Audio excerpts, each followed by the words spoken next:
क्या कोई फिल्म बस मनोरंजन हो सकती है या फिर वो एक सोचा समझा राजनीतिक विज्ञापन भी बन सकती है?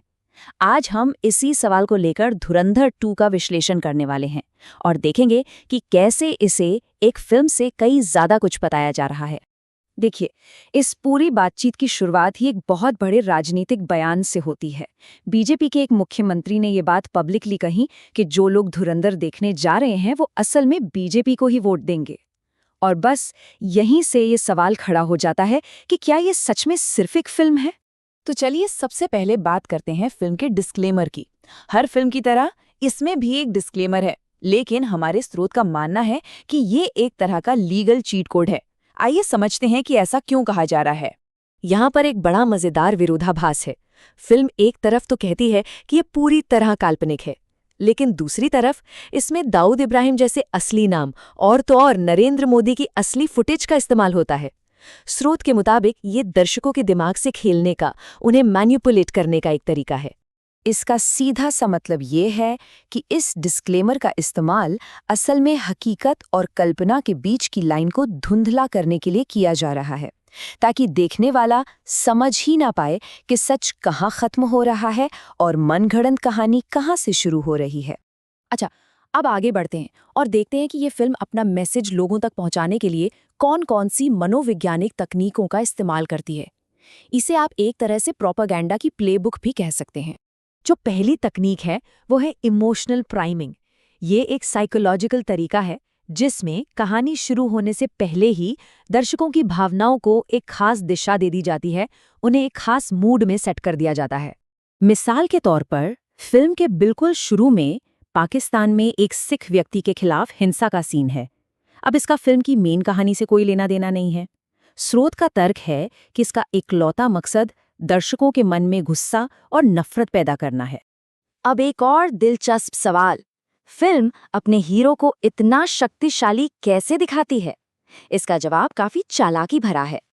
होता यह है कि फिल्म का जो मुख्य विलेन है वो खुद हीरो की तारीफ करता है। ये एक बहुत ही असरदार तरीका है, क्योंकि जब आपका दुश्मन ही आपकी ताकत मान ले तो दर्शकों को उस पर यकीन करना बहुत आसान हो जाता है। ये फिल्म सिर्फ मनोवैज्ञानिक तकनीकों पर ही नहीं रुकती। स्रोत का ये भी तर्क है कि ये हमारे हाल के इतिहास को अपनी मर्जी के मुताबिक बदलती भी है, कुछ घटनाओं को पूरी तरह से हटाकर और कुछ को बदलकर। जैसे फिल्म ये दावा करती है कि अमेरिका प्रधानमंत्री मोदी के खिलाफ था, लेकिन हकीकत क्या है? चुनाव वाले दिन ही प्रेसिडेंट ओबामा ने उन्हें बधाई दी थी और अमेरिकी राजदूत तो उनसे 3 महीने पहले ही मिल चुके थे। और स्रोत उन बड़ी घटनाओं की तरफ भी इशारा करता है जिन्हें फिल्म से पूरी तरह गायब कर दिया गया, जैसे कि 2015 में पीएम मोदी की अचानक हुई पाकिस्तान यात्रा, जिसके सिर्फ 8 दिन बाद पठानकोट हमला हुआ, या फिर पुलवामा हमले से पहले की खुफिया चेतावनियां। इन सब का कोई जिक्र नहीं है। अब हम उस मुद्दे पर आते हैं जिसे स्रोत फिल्म का सबसे बड़ा झूठ बताता है, नोटबंदी। फिल्म इसे एक मास्टर स्ट्रोक की तरह पेश करती है, लेकिन क्या डेटा भी यही कहानी कहता है? फिल्म का दावा है कि पाकिस्तान से आ रहे 60,000 करोड़ रुपए के नकली नोटों को रोकने के लिए नोटबंदी की गई थी, लेकिन आरबीआई का डेटा कुछ और ही कहता है। डेटा के मुताबिक 99.3% पुराने नोट तो वापस आ गए और नकली नोट पकड़े गए सिर्फ 43 करोड़ रुपए के। जरा इस अंतर को देखिए, 60,000 करोड़ और 43 करोड़। ये ग्राफ तो फिल्म के दावे और हकीकत के बीच के उस भारी अंतर को और भी साफ साफ दिखाता है। एक तरफ 60,000 करोड़ का दावा और दूसरी तरफ सिर्फ 43 करोड़ की सच्चाई। और हाँ, फिल्म इस कहानी का वो मानवीय और आर्थिक पहलू तो पूरी तरह से ही भूल जाती है। जीडीपी में आई गिरावट और उन 80 से ज्यादा लोगों की मौतें जो या तो एटीएम की लाइनों में या फिर कैश की कमी के कारण हुई। चलिए अब स्रोत के आखिरी और शायद सबसे गंभीर तर्क पर आते हैं, गैस लाइटिंग का प्रभाव। इसका मतलब है आपके खुद के अनुभव को ही फिर से लिखने की कोशिश करना।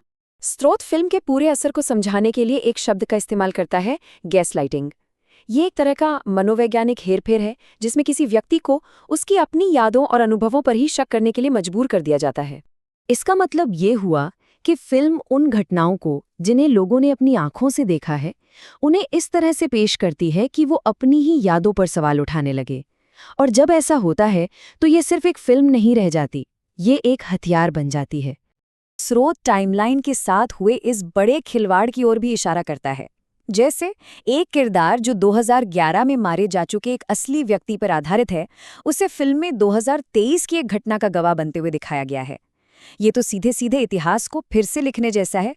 तो आखिर में निष्कर्ष यही निकलता है कि ये फिल्म सिनेमा कम और एक राजनीतिक प्रोडक्ट का विज्ञापन ज्यादा है। और ये सब हमें एक बहुत बड़े सवाल के साथ छोड़ जाता है। जब मीडिया कल्पना और इतिहास के बीच की इस पतली सी रेखा को मिटाने लगे, तो हम अपनी यादों और अपनी सच्चाई की रक्षा कैसे करें?